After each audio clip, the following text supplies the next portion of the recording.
A very good morning to everyone.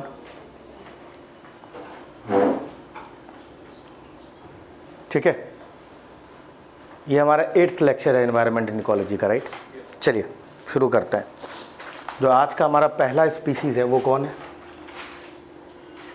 Fishing cat. देख लीजिए sir fishing cat को पहले। बिल्कुल सर, सर ये बहुत न्यूज़ में है और बहुत कारणों से न्यूज़ में है, समझ में आ रहा है? तो मैंने सोचा कि इसके बारे में थोड़ा डिस्कस कर लिया जाए और मोस्ट प्रोबेबली इस बार आपके यूपीएससी प्रीलिम्स में देखने को मिल सकता है। ठीक, ये पीडीएफ मैंने प्रोफाउंड आईएएस के ऐप पर शेयर कर दिया है, आप चाहे तो देख सकते हैं, ठीक है, रेफ़र कर सकते हैं, लेकिन लेक्चर जरूर देखिएगा क्योंकि ये बहुत इंपॉर्टेंट है। चलिए शुरू करते हैं। Wildlife observer and experts, the fishing cat census in Chilka Lake has some hopeful news. ये दो बातों से बहुत इंपॉर्टेंट है। पहली बात, Chilika lake is a habitat for fishing cat, point number 1।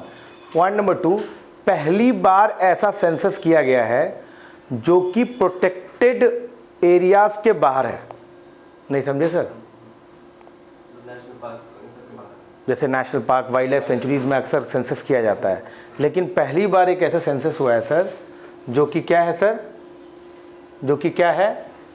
Protected areas के डोमेन से बाहर है सर। ये जानना पड़ेगा सर, ये बहुत इंपॉर्टेंट है, ठीक है? अच्छा, अब ये क्यों हमारे लिए एग्ज़ाम के पर्सपेक्टिव से इंपॉर्टेंट हो जाता है? इसलिए हमारे एग्ज़ाम के पर्सपेक्टिव से इंपॉर्टेंट हो जाता है क्योंकि क्यों इंपॉर्टेंट हो जाता है सर? क्योंकि एक तो ये एक तरह का थ्रेटेंड स्पीसीज़ है, ठीक, और दूसरा क्यों हमारे लिए इम्पॉर्टेंट है सर? क्योंकि ये एक पिकुलियर चीज़ हुआ है कि चिल्का लेक में इसका सेंसस किया गया है, ठीक है?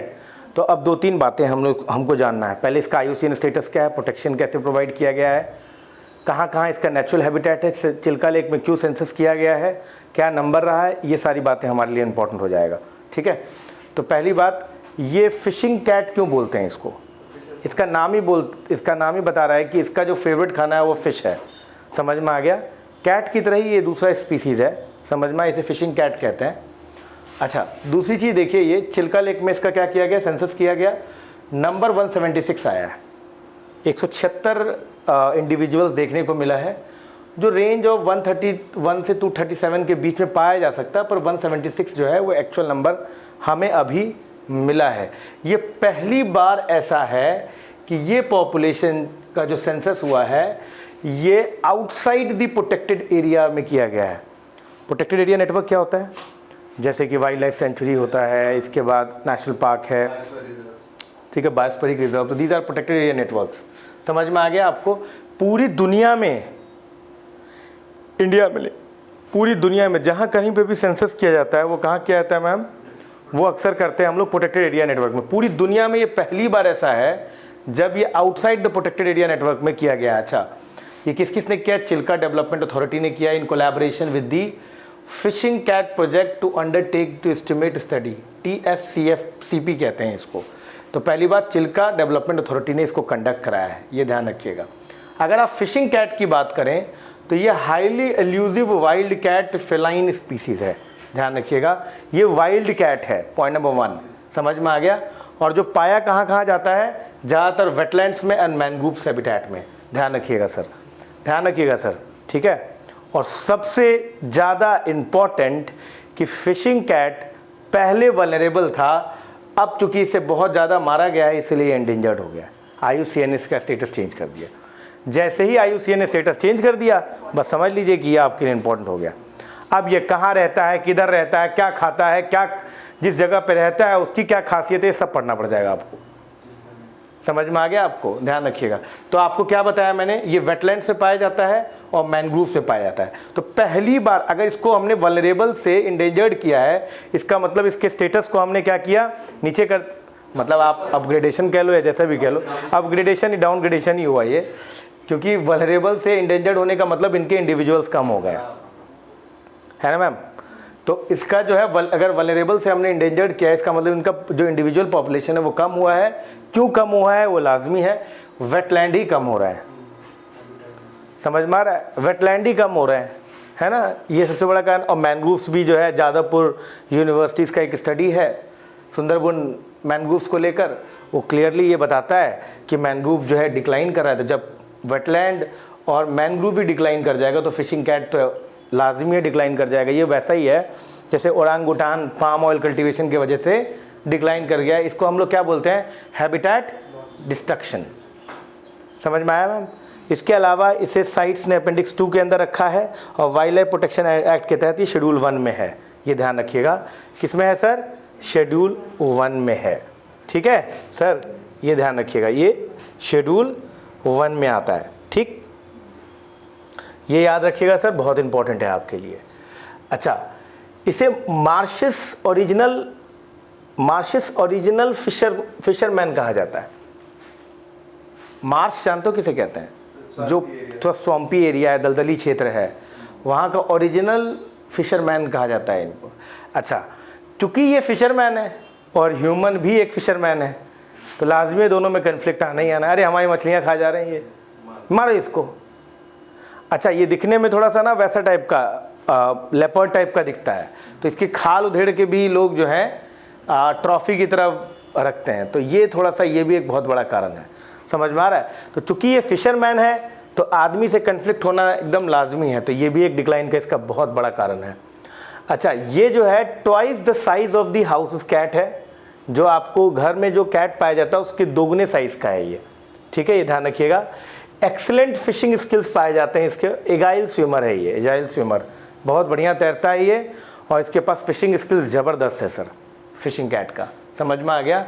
ब्लैक मार्किंग है, स्पॉट एंड स्ट्रिप्स पाए जाते हैं all over the body. Pause जो होता है ना, पाउज किसे कहते हैं, पंजा। समझ आया। पाउज जो है वो वेब्ड है, इसीलिए इन्हें प्रोपेल करने में आसानी होती है, तैरने में आसानी होती है, इसीलिए ये जो है बहुत अच्छे स्विमर्स पाए जाते हैं। समझ में आ रहा है आपको, है ना, ये ध्यान रखिएगा। अच्छा, प्रिंसिपल फूड सोर्स क्या है, फिश। अच्छा, इन्होंने क्या बोला है कि not picky eaters. What do you mean by picky eaters? Picky eaters क्या होते हैं ना कि अरे 10 दिन में खा के बोर हो गए। पिकी ईटर्स किसे कहते हैं कि जो 10 दिन खा के आपको चेंज करो यार। इंसान पिकी ईटर है, अब हर रोज एक ही खाना नहीं खा सकता, दाल ही चाहिए तो उसे मतलब वैरायटी ऑफ दाल चाहिए। तो ये एक पिकी ईटर नहीं है। वो हो सकता है कि मछली वो 2-2 महीने तक खाए, ऐसा नहीं है कि वो फेडअप हो गया मछली खाते यार कुछ और खाते हैं। तो ये एक पिकी ईटर नहीं है, ध्यान रखिएगा। और इसे इन्वायरमेंटलिस्ट जनरलिस्ट की संज्ञा देते हैं। What do you mean bye generalist and what do you mean bye specialist? इसीलिए मैं कहता हूँ कि केवल PDF डाउनलोड करने से काम नहीं चलेगा, क्योंकि देखिए PDF में चीज़ें बहुत लिमिटेड होती हैं, उसका विस्तृत विवरण आपको केवल इसी वीडियो में मिलेगा। तो what do you mean bye journalist and what do you mean bye environmentalist? जो लोग जर्नलिस्ट ये नहीं होते हैं। जर्नलिस्ट किसे कहते हैं सर? जो लोग मेरे पुराने इन्वायरमेंट के स्टूडेंट हैं, they must be knowing it. Journalist उन्हें कहा जाता है जो जिनका एक पिकुलियर फूड नहीं है। कहने का मतलब क्या, जैसे रेड पांडा है, वो बैम्बू पे डिपेंडेंट है, वो स्पेशलिस्ट है। समझ में आ गया। जैसे मैं आपको बताता हूँ, जैसे ट्रॉफिक लेवल जानते हो, इन्वायरमेंट में कॉन्सेप्ट है ट्रॉफिक लेवल का। देखो पहले, ड्यूगोंग इज ए स्पेशलिस्ट, उसे बस सी ग्रास ही चाहिए खाने के लिए। समझ में आ गया आपको। देखो क्या चक्कर क्या होता है कि जैसे जैसे आप ट्रॉफिक लेवल पे ऊपर जाएंगे, आप जर्नलिस्ट बनते चले जाएंगे। जर्नलिस्ट कहने का मतलब ये होता है कि उसको वैरायटी ऑफ खाना उसे पसंद है। जैसे आप अगर वो ओमनीवोर है तो और बड़ा जर्नलिस्ट है वो, बात समझे कि नहीं। जैसे टाइगर है, उसे डियर नहीं मिलेगा, कुछ और खा लेगा, कुछ और खा लेगा, they are journalist in nature. लेकिन जैसे जैसे आप ट्रॉफिक लेवल में नीचे जाएंगे, वो स्पेशलिस्ट हो जाएंगे। जैसे डियर को ग्रास ही चाहिए, समझ आया, primary consumer normally specialist in nature. तो ये जर्नलिस्ट है, ये कुछ भी खा लेगा। जैसे कि ये ग्रेज भी कर देगा, इसके अलावा ये फिश भी खा लेगा, इसके अलावा ये एनिमल्स भी खा लेगा, वाटर इंसेक्ट भी खा लेगा, सेलफिश भी खा लेगा, एम्फीबियन भी है, लिजर्ड्स को, एम्फीबियन लिजर्ड्स को भी खा लेगा। तो they are known as journalist. Journalist मतलब वो कुछ भी खाने लायक है। समझ रहे हैं बात को। अगर ओमनीवोर है तो वो बहुत ही बड़ा जर्नलिस्ट है।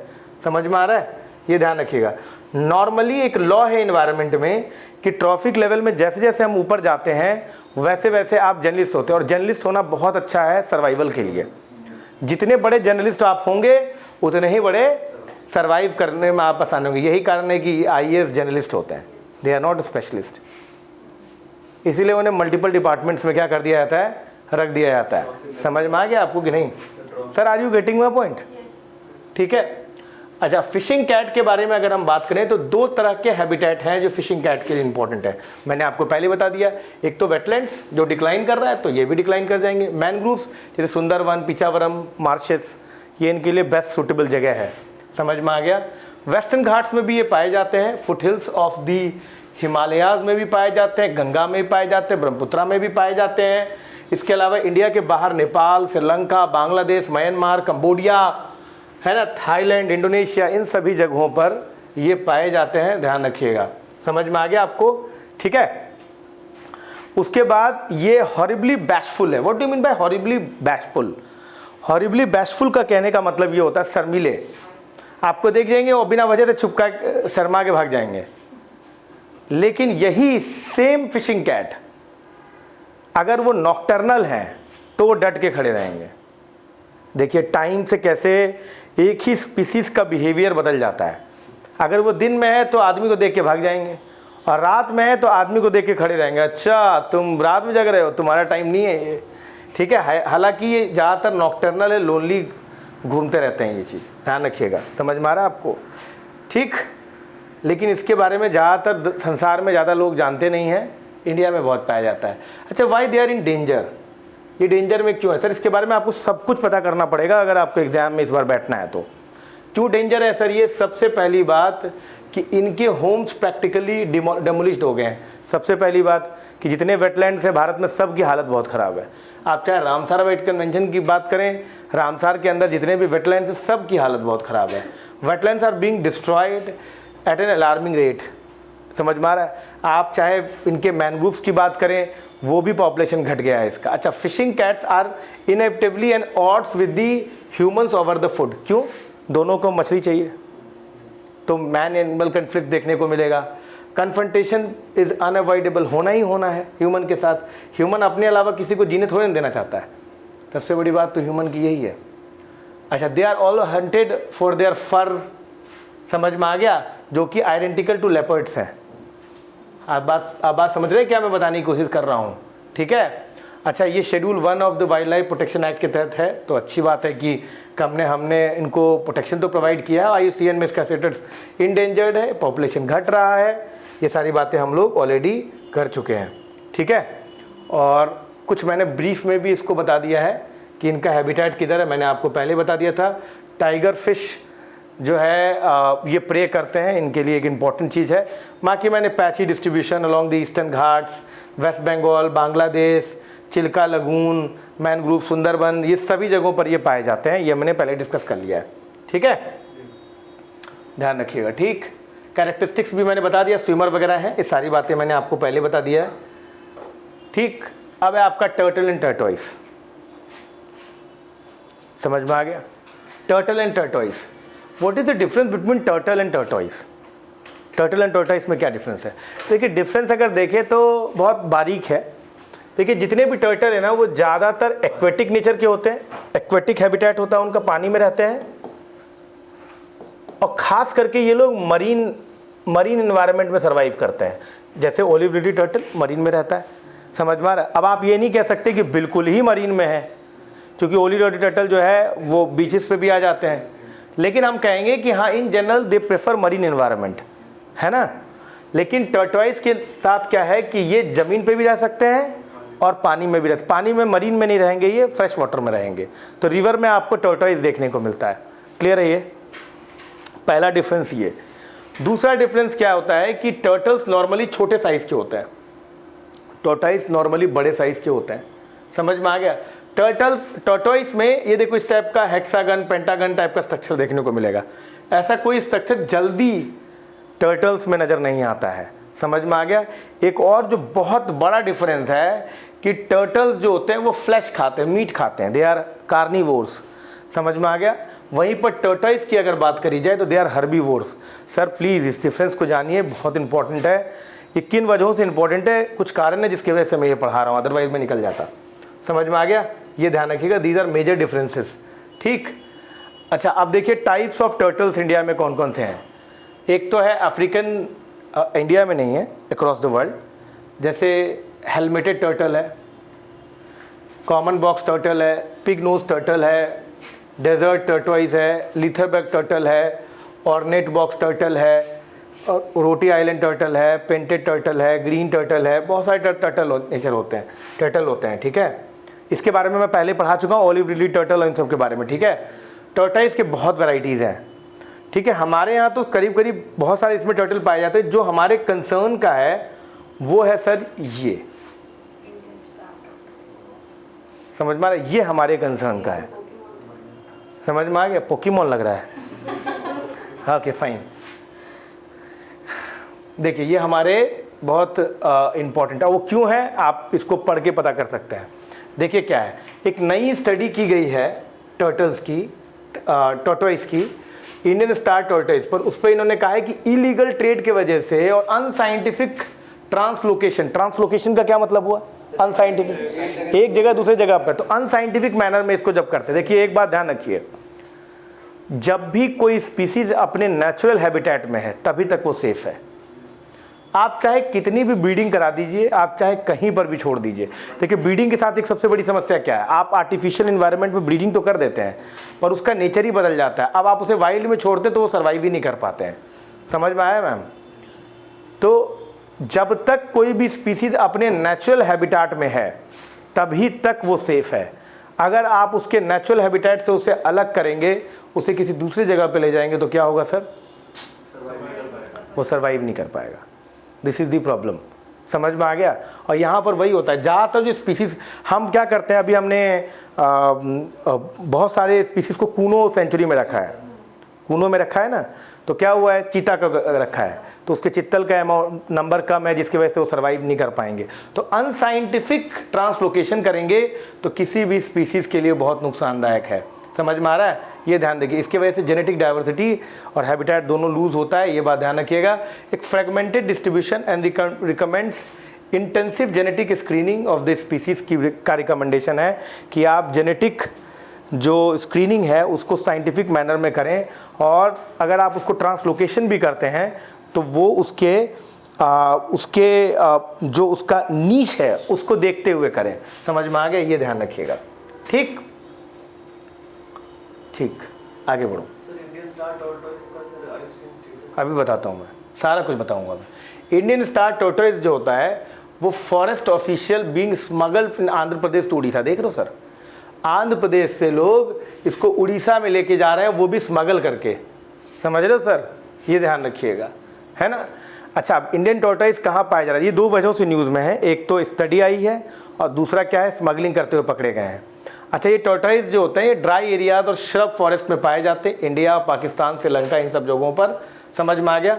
अगर इनका कंजर्वेशन स्टेटस, अच्छा इनकी खासियत देखिए, ये जो इनके ऊपर है ना ये शेल, इनको देखिए आप ऐसे स्टार टाइप का बना हुआ है, इससे इनका नाम स्टार टर्टोइज पड़ा हुआ है ना। एक पिकुलियर स्ट्रक्चर देखने को मिलता है। कंजर्वेशन स्टेटस की बात करें तो IUCN स्टेटस में इसका वल्नरेबल है, साइट्स में अपेंडिक्स 1 के अंदर आता है, wild life protection act 1972 schedule 4। अच्छा ये बताओ, हम पढ़ा तो रहे हैं, याद तो रहेगा नहीं, तो कम से कम एक छोटा सा जो है लिस्ट बना लो। समझ में आ रहा है? अब वो लिस्ट कैसे आप बनाएंगे, ध्यान दीजिए, इधर देखिए। समझ में आ रहा है? आप लोग तो बच्चे हैं, आपको एक एक चीज़ बताना पड़ता है। आप लिस्ट में देखिए कैसे बनाएंगे। आप लिखिए स्पीसीज,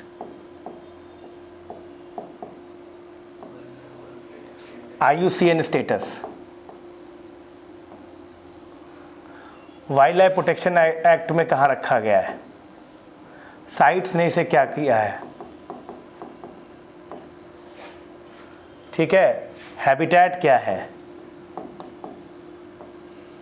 प्रोटेक्टेड एरिया नेटवर्क क्या है। Are you getting my point? बात समझी कि नहीं? क्या क्या है? Species, IUCN status, wildlife protection act, CITES, habitat and protected area network. ये किस किस ने अभी तक किया है? अगर ये नहीं कर रहे हैं तो you are wasting your time over here. ये क्लास देखकर आप अपना समय बर्बाद कर रहे हैं। आपके पास A4 पेज को आप क्या करिए, हॉरिजॉन्टली रखिए। समझ में आ गया आपको?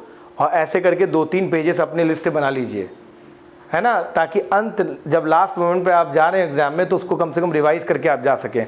अदरवाइज ये यूजलेस है, इसको पढ़ने से आपको कोई कुछ फ़ायदा नहीं मिलने वाला, ये ध्यान रखिएगा। समझ में आया सर? अच्छा, स्टार टर्टवाइज जो होते हैं ये वाइड डिस्ट्रीब्यूशन इंडिया में है। आपको बता दूं मैं, ये सेमी डेजर्ट ग्रासलैंड से लेकर ये आपको मॉइस्ट डेसिडुअस फॉरेस्ट में देखने को मिलेगा, ये बात ध्यान रखिए। कैरेक्टरिस्टिक्स अगर मैं देखूं तो ये मीडियम साइज के हैं, हुक्ड बीक पाए जाते हैं। बीक जानते हो किसे कहते हैं? चोंच। शॉर्ट एंड थिक लेग्स पाए जाते हैं। समझ में आ रहा है आपको? ये ध्यान रखिएगा। अच्छा, एक बहुत इंपॉर्टेंट बात है कि जो मेल्स हैं उनके टेल लंबे होते हैं फीमेल के कंपैरिजन में। आजकल पता नहीं यूपीएससी मेल फीमेल में बहुत वो गेम खेल करने लगे हैं, तो आप जरा ध्यान रखिएगा कि स्टबी टेल्स पाए जाते हैं और मेल के टेल जो होते हैं वो लंबे होते हैं। बिहेवियर और अगर टेम्परामेंट की अगर बात करें तो इंडियन स्टार टॉर्टोइज जो होते हैं do not like being handled. अगर आप इन्हें पकड़ के अपने घर में रखेंगे तो ये बीमार हो जाएंगे। इनको वाइल्ड में रहना पसंद है। आप इन्हें हैंडल करेंगे तो ये क्या होता है, स्ट्रेस हो जाते हैं और बीमार होते हैं। जैसे यूपीएससी से कुछ लोग स्ट्रेस्ड हो गए हैं और वो सोना वोना बंद कर दिए हैं कि उनका प्रीलिम्स आने वाला है ना मैम? तो ये इनको पसंद नहीं है, ठीक है। इनको क्या है, ये they do not like being handled, इनको हैंडल मत करिए आप। फूड हैबिटेट की अगर हम लोग बात करें तो दे आर हर्बीवोर। हमें पता है कि टॉर्टोइज ज़्यादातर हर्बीवोर के नेचर के होते हैं, ठीक है, ये ध्यान रखिएगा। कन्फिस्केट मत करिए, इनको वाइल्ड में छोड़िए, ठीक है। अब एक क्वेश्चन 2013 में यूपीएससी ने पूछ लिया था, अब जरा बताइए इसका आंसर क्या होगा। कमेंट सेक्शन में फट से आंसर बताइएगा। अगर आप क्लास देख रहे हैं तो आप इसका आंसर तुरंत बताइए।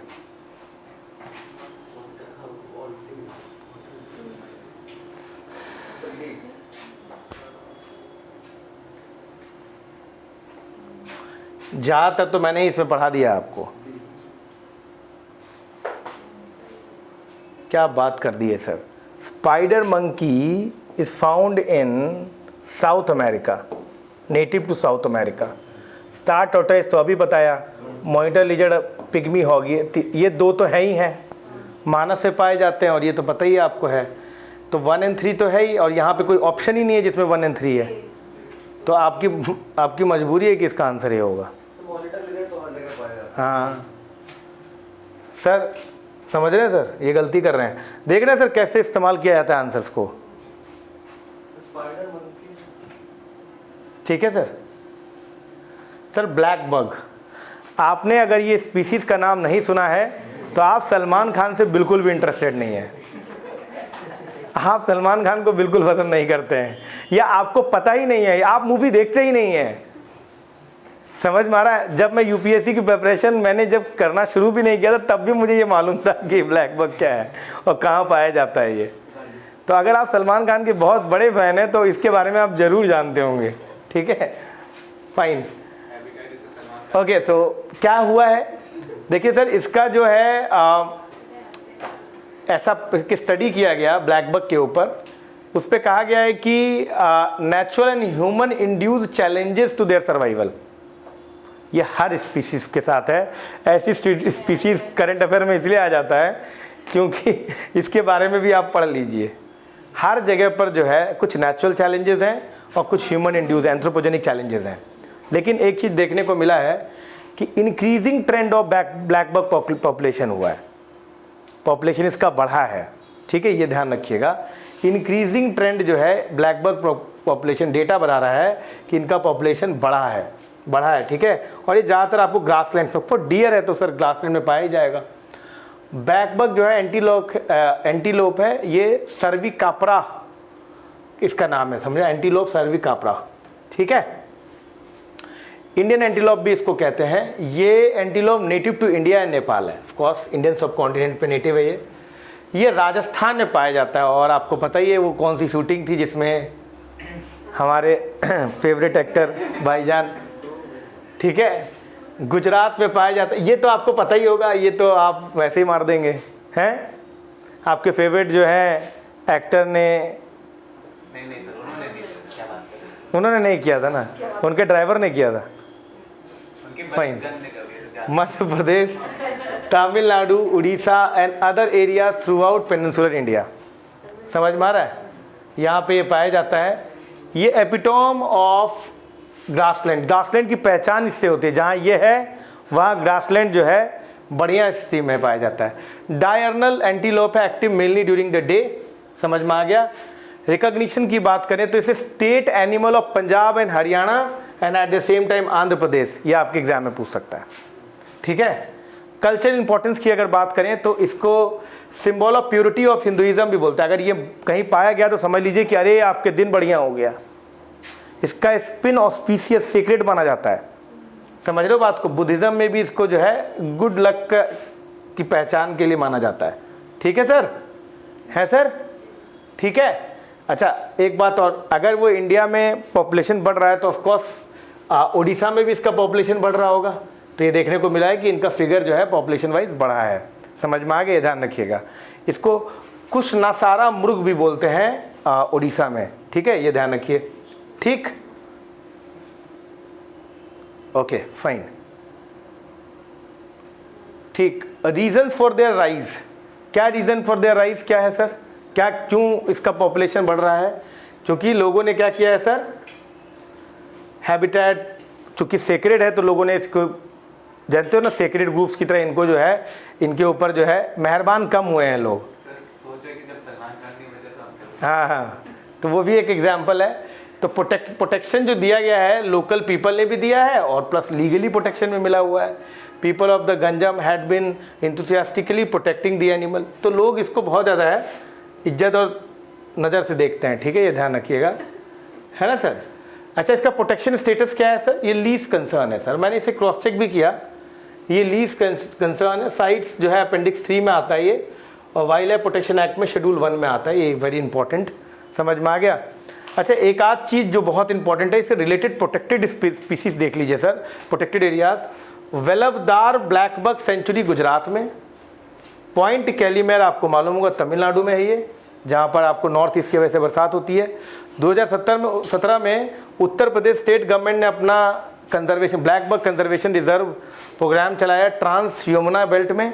समझ में आ गया? और प्रयागराज रीजन में। और ये ताल चपर सेंचुरी राजस्थान में भी ये खूब नंबर में पाया जाता है। These are some of the protected areas. इनके पर थ्रेट क्या है? Deforestation, natural calamities, illegal hunting, समझ में आ रहा है, और हैबिटेट डिस्ट्रक्शन, ये इनका मेजर रीजन माना जाता है। ठीक है, ताल चपर याद रखिएगा, यूपीएससी ने कई बार पूछा है। ठीक, मलयन जाइंट स्क्वेरल, ये गिलहरी है सर, ऊपर से काला है, नीचे से सफ़ेद रहता है। ये फरी एनिमल है, ये ध्यान रखिएगा। इसे ब्लैक जाइंट, ध्यान सुनिएगा सर, मलयन जाइंट स्क्वेरल या ब्लैक जाइंट स्क्वेरल जो होता है, ये वर्ल्ड लार्जेस्ट स्क्वेरल स्पीसीज है। ये आपके एग्जाम में आ जाएगा और आप गलत कराएंगे, है ना सर? वन ऑफ दी है, उनमें से एक है, तो नहीं एग्जाम में पूछेगा। अगर ये लार्जेस्ट होता तो पूछता। लार्जेस्ट कौन सा है? लार्जेस्ट बताना कमेंट सेक्शन में कौन सा है। IUCN स्टेटस की अगर हम लोग बात करें तो नियर थ्रेटेंड है, अपेंडिक्स 2 में रखा गया है, वाइल्ड लाइफ प्रोटेक्शन एक्ट में शेड्यूल 1 में डाला गया है। Bangladesh, north east India, Nepal, Bhutan, समझ में आ गया आपको? चाइना, म्यांमार, लाओस, थाईलैंड, मतलब इंडो मलयन पेनिनसुला जो है वो, और कंबोडिया, वियतनाम, यानी कि इंडो चाइना बेल्ट में ये देखने को मिलता है। समझ में आ गया आपको? ये ध्यान रखिएगा। अच्छा, इसके बारे में एक दो बात जो बड़ी इंपॉर्टेंट है, ये न्यूज़ में क्यों है? जियोलॉजिकल सर्वे ऑफ इंडिया ने कहा है कि इसका पॉपुलेशन 2050 तक 90% डिक्लाइन हो जाएगा। तो अब यहाँ पर क्या इंपॉर्टेंट है, 2050 या 90%? नहीं, जियोलॉजिकल सर्वे ऑफ इंडिया क्या है, समझ रहे हो बात को? बाद में हम लोग डिस्कस करेंगे, समझना। यूपीएससी के पर्सपेक्टिव से बता रहा हूँ, बाकी ये स्टेट पीसीएस के पर्सपेक्टिव से ये इंपॉर्टेंट हो जाएगा, यूपीएससी के पर्सपेक्टिव से ये इंपॉर्टेंट हो जाएगा, है ना मैम? दोनों में कितना अंतर है आप देख सकती हैं।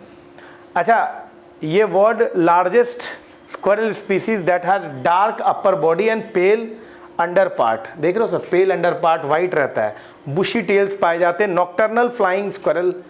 देखो इंडिया में बहुत सारे 3 जॉइंट मतलब स्क्वायरल की स्पीसीज हैं, 3 हैं। एक तो ये मलयन है, दूसरा इंडियन जाइंट है और तीसरा ग्रेजिल जाइंट स्क्वायरल है। समझ में आ गया। लेकिन ये जो है बेसिकली ये जो है ज़्यादातर हर्बीवोर और एबोरियल है, ट्री में रहना ये ज़्यादा पसंद करता है। समझ में आ रहा है, ये ध्यान रखिएगा। एबोरियल का मतलब क्या होता है बाबू? जो पेड़ों पे रहना पसंद करते हैं। अच्छा, खाते क्या है ये सर? क्या खाना है इनका सर? ओमनीवोर है ये। हर्बीवोर मतलब फ्लावर्स वार्स खाना पसंद करते हैं, पर कुछ सेंस में ये लोग क्या करते हैं, बार्क, एग और इंसेक्ट को भी कभी बार ये लोग खा लेते हैं। हालांकि ज़्यादातर ये हैबिट वाइज हर्बीवोर हैं। समझ में आ रहा है, ये ध्यान रखिएगा।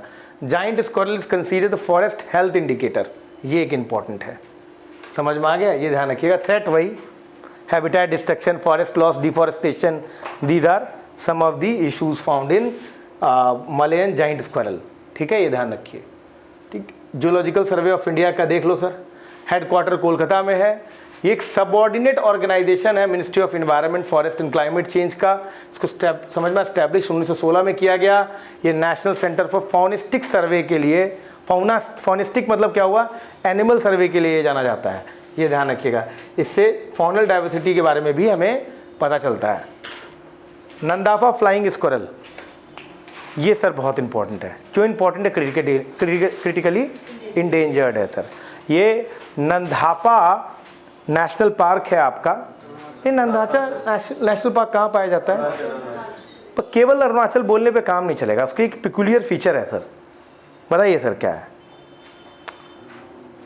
देखिए सर, मैं आपको दिखाता हूँ एक चीज़, पहले आप देखिएगा तो आपको समझ में आएगा।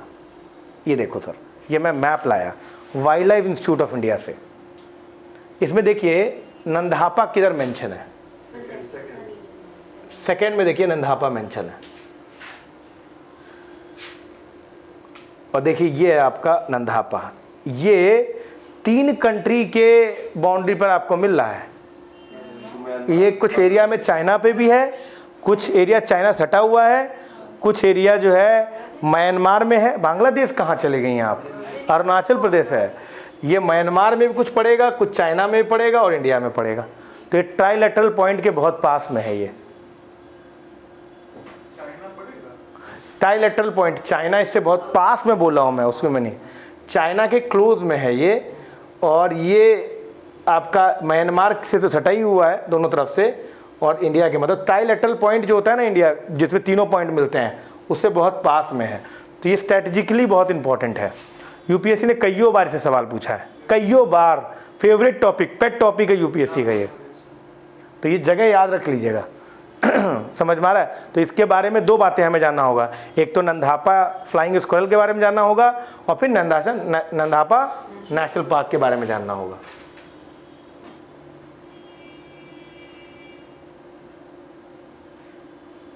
देखो सर, ये क्रिटिकली इंडेंजर्ड है, तो अपने आप ही यूपीएससी के लिए इंपॉर्टेंट हो जाता है। इसके बाद ये restricted to single valley of Namdapha tiger reserve. समझ रहे? नंदाफा टाइगर रिजर्व में वहाँ पर ये रिस्ट्रिक्टेड है। अच्छा, ये ड्राई डेसिडुअस माउंटेन फॉरेस्ट में पाया जाता है। कुछ और बातें सर, लोग खा ले रहे हैं इसको खाने के लिए। समझ रहे हैं सर? इसकी वजह से इनका पॉपुलेशन डिक्लाइन कर रहा है। समझ रहे हो बात को? ये ध्यान रखिएगा। ये मोस्ट वांटेड मतलब लॉस्ट स्पीसीज में से एक है। इसका पॉपुलेशन इतना कम हो गया है, और किस वजह से कम हुआ है? खा रहे हैं लोग मजे में। समझ में आ रहा है आपको? ये ध्यान रखिएगा। अच्छा, अभी ये, अच्छा ये तो मैंने आपको बता दिया। अब नंदाफा नेशनल पार्क इंपॉर्टेंट हो गया, और फ्लाइंग स्क्वायरल भी इंपॉर्टेंट हो गया। तो नंदाफा नेशनल पार्क अभी न्यूज़ में इसलिए था क्योंकि वहाँ पे कार्डमम की खेती होती थी। कार्डमम का क्या मतलब होता है? इलायची की खेती होती थी। तो अभी जो है चंगलांग डिस्ट्रिक्ट एडमिनिस्ट्रेशन ने उस खेती को करने से मना किया है कि आप नहीं करेंगे। तो इसका मतलब अपने आप में नंदाफा नेशनल पार्क भी इंपॉर्टेंट हो गया, और नंदाफा फ्लाइंग स्क्वायरल भी इंपॉर्टेंट हो गया। तो देख लेते हैं नंदाफा नेशनल पार्क के बारे में क्या क्या बातें हैं। नंदाफा नेशनल पार्क जो है वो, उस पर एक रिवर है। समझ में आ रहा है? नंदाफा इज अ रिवर जो कि नाओ देहिंग रिवर की ट्रिब्यूटरी है। और नाओ देहिंग रिवर जो है वो खुद ब्रह्मपुत्रा की ट्रिब्यूटरी है। तो ये एक तरह से समझ लो कि ये भी जो है नंदापा जो है वो ट्रिब्यूटरी हो जाएगी इसकी। अच्छा, कुछ और एक खासियत इसकी ये बताऊं मैं कि ये सब ट्रॉपिकल क्लाइमेट पाया था। यहाँ पर सब तरह का क्लाइमेट, सब ट्रॉपिकल, ट्रॉपिकल एवरग्रीन टाइप का भी वेजिटेशन मिलेगा, ट्रॉपिकल वेजिटेशन भी मिलेगा। ये जान लो इसके बारे में, समझ में आ गया आपको? ठीक। इसके अलावा ये किन माउंटेन रेंजेस के पास है, ये भी पूछ सकता है एग्जाम में आपके। ठीक है, तो ये 2 माउंटेन रेंजेस के बीच में पड़ता है। कौन कौन सा? एक दफा ब्रूम रेंज है जो कि Mishmi hills and Patkai range, इन दोनों के बीच में पड़ता है। फिलहाल मिशमी हिल्स में ये पाया जाता है। मिशमी हिल्स में अगर आप बोलेंगे कोई एक हिल का नाम, तो वो क्या किसमें पाया जाएगा? मिशमी हिल्स। समझ में आ रहा है आपको? ये ध्यान रखिएगा। It is located in state of Arunachal Pradesh, ये ध्यान रखिए। इसके अलावा ये 4th largest national park in India है। पहले 3 कौन से हैं? सबसे बड़ा हेमिस है, desert and Gangotri. Sir wildlife sanctuary नहीं बात हो रही है, नेशनल पार्क की बात हो रही है, ये ध्यान रखिएगा। समझ में आ गया? It was established in national park इन 1983। समझ में आ रहा? उसे टाइगर रिजर्व डिक्लेयर किया गया 1983 में ही। ये tentative list of UNESCO world heritage site के अंदर आता है। ये एक बायोडाइवर्सिटी हॉटस्पॉट भी है। हमारे यहाँ 3 या 4 जो भी आप बोलते हो, उसमें आप क्या बोलेंगे इसको? ये बायोडाइवर्सिटी हॉटस्पॉट में पाया जाएगा। यहाँ पे क्या क्या पाया जाता है? टाइगर। यहाँ पे एकमात्र नेशनल पार्क ऐसा है जिसमें 4 feline species of big cat पाए जाते हैं। Tiger, leopard, snow leopard, clouded leopard. Sir ये बहुत इंपॉर्टेंट है, आप लिख लो सर, इससे सवाल जरूर आना है। 2 बार तो मैंने देख लिया है सर, मेरे एक तो मेरे ही टाइम में पूछ लिया था इन्होंने। ये famous critically endangered Namdapha flying squirrel के बारे में जाना जाता है। यहाँ पे ट्रॉपिकल एवरग्रीन फॉरेस्ट देखने को मिलता है। अब देखिए सर, यूपीएससी कैसे आपसे सवाल पूछते घुमा के। ये देखो, ये तो मेरे ही साल में था, समझ में आ रहा है? ये तो मेरे ही साल में पूछा था पहली बार जब मैंने प्री दिया था तब। Which one of the following national park has a climate that varies from tropical to subtropical, temperate and arctic. देखिए ज़्यादातर लोगों की जो दिमाग सोच होगी ना, आर्कटिक की वजह से कंचनजंगा की तरफ होगा। मेरा भी यही था, समझ में आ गया? लेकिन मैंने इसे इस तरह सही किया था कि मैंने तो पूरे साल में कंचनजंगा के बारे में कुछ पढ़ा ही नहीं करंट अफेयर्स में। आप बात समझ रहे हैं? तो फिर उसमें फिर मैंने जो है इसको, ये दोनों तो नहीं ही थे, तो फिर नंदापा मार दिया। चलिए ये देखिए, कंसीडर द फॉलोइंग पेयर्स।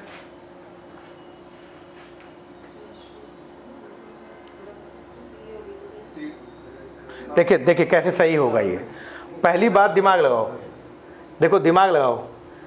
अपने को ज़्यादा पता नहीं है, अपने को ये पता है कि लोकतक लेक तो बड़े रेंज में हो ही नहीं था। बड़े रेंज तो असम में है और ये है मणिपुर में, तो यानी कि 2 सारे गलत हो गए। अब या तो ये है या तो ये है। उस समय में थोड़ा सा ज़्यादा एलिमिनेट होता था, समझ रहे हो बातों की नहीं? अभी एलिमिनेशन थोड़ा कम कर दिया है इन्होंने। अब नंदापा नेशनल पार्क हमको पता है कि मिशमी हिल्स में है, तो ये तो गलत ही हो गया। तो नोकरेक गारो तो अपने को पता ही है। अच्छा वैसे भी तुम्हें पता है कि नोकरेक गारो में है, तो फिर ये तो हो ही कट ही गया, तो यही आंसर होना है। तो इवन तो तुम्हें नहीं भी पता होगा तो भी तुम कर सकते हो, ठीक है? पर सवाल पूछे जाते हैं, ध्यान रखिएगा। ठीक, हिमालयन सीरो। अब सर ये अजीब सा स्पीसीज है, ये कह रहे हैं बहुत सारे स्पीसीज का हाइब्रिड है। ये गोट, डोंकी, इसके बाद काऊ, पिग, इन सब से मिलके बना है सर। ये देखिए ना sir, it resemble a cross between the goat, थोड़ा सा गोट की तरह भी लग रहा है, थोड़ा डोंकी की तरह भी लग रहा है, थोड़ा काऊ की तरह भी लग रहा है। मुंह देखो इसका ऊपर का, अब पिग की तरह लग रहा है, डियर के पता नहीं क्या है ये। समझ में आ रहा है कि नहीं? इसके ओरिजिन के बारे में अभी भी कंफ्यूजन है, पर ये अभी मानस में देखने को मिला है। हालांकि मानस में पहले ये नहीं पाया जाता था। आप दिमाग लगाइए सर, ये हिमालयन सीरो है, समझ में आ रहा है? और मानस जो है वो प्लेन्स में आता है ब्रह्मपुत्र के, समझ में आ? तो पॉसिबल नहीं है ये। अगर वहाँ पाया जा रहा है इसका मतलब कुछ हुआ जरूर है ना मैम? यानी कि जहाँ पर ये है वहाँ पर छेड़खानी की गई है। समझ रहे बातों की नहीं? ये ध्यान रखिएगा। ठीक, अच्छा, इसका हिमालयन सीरो का जो IUCN स्टेटस है वो क्या है सर? वल्नरेबल है, अपेंडिक्स 1 है और शेड्यूल 1 है। ठीक है, आगे बढ़ते हैं। तहर भी कहते हैं आप उसको। हैबिटेट क्या है? They are found high altitude, मैंने बताया 2000 से 4000 के बीच में पाया जाता है। They are known to be found in eastern, central, western Himalayas but not in trans Himalayas region. ये क्या मतलब हुआ इसका यार? But not in trans Himalayas region, यानी कि जस्कर, वो जो आपके वो वाले बेल्ट है ना, क्या कहते हैं, लद्दाख, लेह, हाँ ये सब नहीं। धौलाधर तो हिमालय का पार्ट है, वो तो तुम हिमालय पे आ गए। ठीक है, ये ध्यान रखिएगा। कैरेक्टरिस्टिक्स क्या है? ये मीडियम साइज मैमल है with large head, thick neck, short limbs, long mule like years, मतलब बहुत सारे फीचर्स हैं इसमें। तो जिस से जो समझ रहे हो। फूड हैबिटेट क्या है? हिमालय सीरो जो है वो हर्बीवोर एनिमल है। ठीक, चलो आगे बढ़ो। अच्छा, साइटिंग इन हिमालय सीरोस का मतलब मैंने बता ही दिया। Himalaya serow has been spotted in the first time in Manas tiger reserve. This does not mean the animal never visited Assam forest before, लेकिन ये उसका सही हैबिटेट नहीं है जहाँ ये देखने को मिला है। यानी कि जहाँ ये पाया जा रहा है वहाँ पे कुछ तो गड़बड़ी पाई गई है, इसकी वजह से इसने एरिया, या फिर घूमने निकल गया होगा अपने रियल पेरेंट्स को ढूंढने, तो वो तो नहीं मिलेंगे हमको हिमालयाज में। ठीक है, तो अकॉर्डिंग टू IUCN स्टेटस में हिसाब से हिमालयन सीरो जो है वो सिग्निफिकेंट डिक्लाइन और पॉपुलेशन साइज वगैरह देखने को मिला। थ्रेटेंड तो है ही, तो कोई मतलब ही नहीं है इस चीज़ का। ठीक है, आगे बढ़ो। जय होबारा बस्टर्ड। अब सर ये देखिए, पाकिस्तान, ये स्पीसीज पाकिस्तान में खूब पाया जाता है, हालांकि इसका पॉपुलेशन डिक्लाइन करने लगा। देख लीजिए वहां पे कैसा दिखता है। पाकिस्तानियों को इस स्पीसीज पे मारने पे पाबंदी है, नहीं मार सकते, बैन है। लेकिन पाकिस्तानी गवर्नमेंट ने UAE के प्रिंस को बुलाया, कहा कि आप इसका शिकार कर सकते हैं। मतलब हिपोक्रेसी कि अगर कोई नोबेल प्राइज होता, अगर हिपोक्रेसी का कोई नोबेल प्राइज होता तो वो किसको मिलता सर? होबारा बस्टर्ड को मिलता। नहीं, होबारा होता नहीं, पाकिस्तान को मिलता। ये तो बेचारा बच्चे बच के भाग रहा है। अच्छा देखो, इसका IUCN स्टेटस वल्नरेबल है। ठीक है, वल्नरेबल है और ये अपेंडिक्स 1 में पाया गया। होबारा बस्टर्ड जो 2 distinct type recognise by the IUCN, एक नॉर्थ अफ्रीकन टाइप है और दूसरा एशियन टाइप है। कंजर्वेशन स्टेटस वल्नरेबल है। पाकिस्तान में ये काफ़ी दिखता है। देखिए यहाँ पे क्या लिखा हुआ है, 11 members of the UAE royal family arrived in Pakistan to hunt the houbara bustard under the license issued by the Pakistan Foreign Ministry। देख रहे हो, देख रहे हो सर? मतलब ये दुनिया में यही कंट्री है कि जो UAE के प्रिंस कहते हैं मारने के लिए आए हैं पाकिस्तान। तो समझ रहे बात को? यहाँ पे क्या है कि population of Asian houbara bustard extend from north east Asia, समझ रहे हो, across central Asia, middle east, Arabian peninsula, Sinai desert, इन सब जगहों पर आपको ये देखने को मिलता है। ये ज़्यादातर आपको जो है ना एरिड क्लाइमेट पसंद करते हैं। समझ में आ रहा है? ये एक इम्पॉर्टेंट चीज़ है। ठीक, यहाँ पे देख लो, while Pakistanis are not allowed to hunt the bird, the government invites Arab royals to hunt it every year. हर साल बुलाते हैं ये। समझ रहे हो बातों की? नहीं, हाँ कम है सर। ये देख लो सर, ये है मस्क डियर। अब इसकी ब्यूटी क्या है सर कि इसमें आप इसको डियर कहते तो हैं, लेकिन ये ट्रू डियर नहीं है। किसी भी डियर का ये केनाइन इस तरह का टस्क नहीं पाया जाता है। इस टाइप का टस्क कहना गलत हो जाएगा, ये आइवरी या जो भी बोल दो, केनाइन टिथ। अच्छा, दूसरी बात क्या है, इसके हॉर्न्स नहीं है ना, तो इस वजह से इसको ट्रू डियर कहना नहीं है। इसी को हम कस्तूरी मृग कहते हैं। कस्तूरी मृग सुने हो ना? अच्छा, मस्क का मतलब ही होता है कि ऐसा स्मेल जो कि जिस परफ्यूम बनाने में इस्तेमाल किया था। देखिए यहाँ पर डियर मस्क, समझ रहे हो बात को?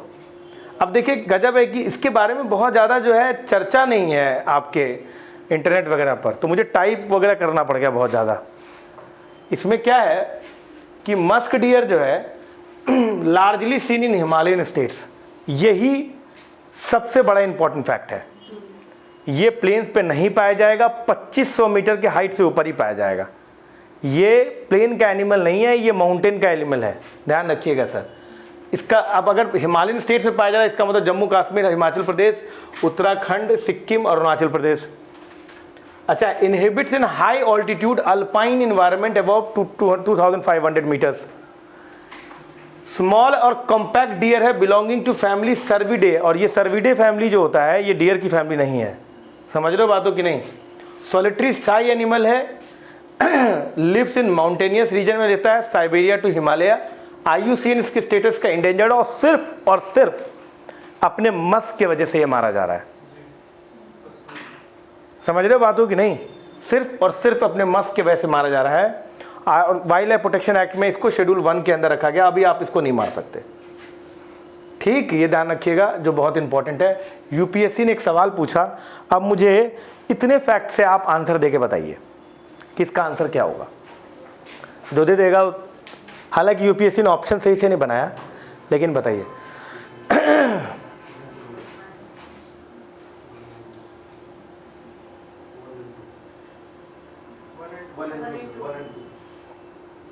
देखो इसमें कैसे आंसर करोगे, हमको ये पता है कि जो मस्क डियर, ये रिसेंट सवाल है, पता है ना आपको, जो मस्क डियर है ये माउंटेनियस एरिया में रहते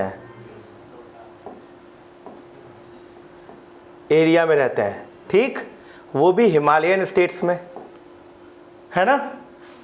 इधर देखो, मानस नेशनल पार्क असम में है और वो एक हिमालयन स्टेट नहीं है, वो एक प्लेन है, तो ये तो नहीं हो सकता, ये नहीं होगा, तो यानी कि ये दोनों गायब। और भाई साहब किशनपुर जो है वो यूपी में है, दुधवा का पार्ट है ये, तो बात ही खत्म हो गई। अच्छा, गंगोत्री नेशनल पार्क उत्तराखंड में, इसे हिमालयन स्टेट। और अस्कॉट तो सर जैसे कुछ होता है ना, जैसे नंदापा नेशनल पार्क, नंदापा फ्लाइंग स्क्वेरल है, मस्क डियर के लिए अस्कॉट जाना जाता है, समझ में आ रहा है आपको, अस्कॉट। अच्छा मुझे बताना, ये अस्कॉट वाइल्ड लाइफ सेंचुरी किस स्टेट में है? ये भी उत्तराखंड में पाया जाता है, ठीक है। तो इसका आंसर क्या हो जाएगा, 1 और 2, ठीक है। आज हमारा स्पीसीज जो है वो ख़त्म हो गया, मतलब कि हमने जितने भी इंपॉर्टेंट स्पीसीज और उनसे एसोसिएटेड फैक्ट, इंटरेस्टिंग फैक्ट, वो सारे हमने अभी तक डिस्कस किए।